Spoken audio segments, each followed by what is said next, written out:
तो चलिए आज हम एक और साइको एनालिसिस के जो फिलोसोफर हैं जैक्स लकान उनके बारे में डिस्कस करते हैं। जैक्स लकान जो थे वो साइको एनालिटिकल फिलोसोफर थे, हम इन सभी बातों को जानते हैं।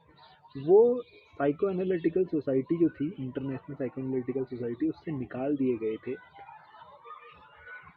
जो उनकी कुछ किताबें हैं, फेमस किताबें हैं, जैसे the books fundamental concepts of psycho analysis 1973, On Feminine Sexuality 1975, The Language and the Self, The Function of Language in Psychoanalysis 1981, और एक फेमस बुक है उनकी डिज़ायर एंड इट्स इंटरप्रिटेशन। तो ये जो कुछ इंपॉर्टेंट बुक्स हैं, इन्हें आप ज़रूर अपने माइंड में रखिएगा, क्योंकि ये भी कई बार आप कई जगहों पे इनके बारे में पूछा जाता है।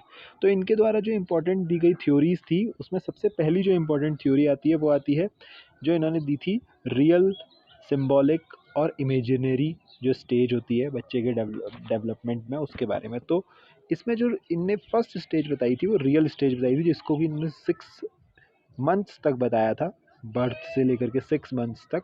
और इसमें इन्होंने बताया था कि इस लैंग्वेज में, ये एक लैंग्वेज है जो कि बाहर लाई करती है, जो बिल्कुल फंडामेंटली एक हमारे जो सेंसेस हैं उनकी डेरिवेटिव है। ये सबसे पहले बच्चा एक्सपीरियंस करता है, डेवलप करता है, और ये एकदम रॉ होती है, अनऑर्गेनाइज्ड होती है, ठीक है। इसके वो डायरेक्ट मतलब इसको वो जैसे ही वर्ल्ड में आता है वो डायरेक्टली इस चीज़ को एक्सपीरियंस करता है बिना किसी फ़िल्टर के। तो ये जो फर्स्ट स्टेज है, रियल स्टेज, उन्होंने ये बताई थी। और इस लैंग्वेज से सोशल स्ट्रक्चर का कोई भी नाता नहीं होता है, उसे पता नहीं होता है कि सोशल स्ट्रक्चर्स किस तरीके से उसको इन्फ्लुएंस कर रहा है। सेकंड जो उसकी स्टेज आती है वो आती है इमेजरी स्टेज। इमेजनरी स्टेज या इसको मिरर स्टेज भी बोला जाता है। जब पहली बार बच्चा अपने आप को देखता है, वो समझता है कि आखिर वो कौन है, वो फैंटेसाइज करता है अपनी इमेज के बारे में, अपने बारे में सोचता है वो काफ़ी कुछ। और जो थर्ड स्टेज है वो है इनकी सिंबॉलिक स्टेज। इस स्टेज में ये बताते हैं कि कैसे वर्ल्ड जो है उनको, एक बच्चे को या एक व्यक्ति को मतलब बच्चे को उस पर प्रभाव डालता है। तो ये जो है ये भी काफ़ी इंपॉर्टेंट स्टेज है।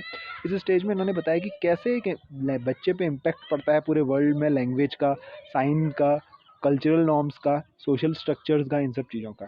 दो इनके इंपॉर्टेंट कॉन्सेप्ट्स और हैं जो है डिज़ायर और नेम ऑफ द फादर। ये दोनों के दोनों सिंबॉलिक ऑर्डर के ही अंडर आने वाले कॉन्सेप्ट हैं। डिज़ायर के अंदर इन्होंने बोला है कि जो डिज़ायर होता है वो हम दूसरों की इच्छा से अपने अंदर पैदा करते हैं, बजाय हमारे अंदर खुद से होने के। और जो नेम ऑफ द फादर है, इसमें इन्होंने ये बताया कि कैसे फादर जो है एक बच्चे को इन्फ्लुएंस डालते हैं, एक्सपीरियंस करवाते हैं कि मदर की एब्सेंस में उसने कैसे उस चीज़ को फेस करना है। तो ये कुछ इंपॉर्टेंट कॉन्सेप्ट्स थे। आई होप मुझे आप लोगों को ये समझ में आए होंगे।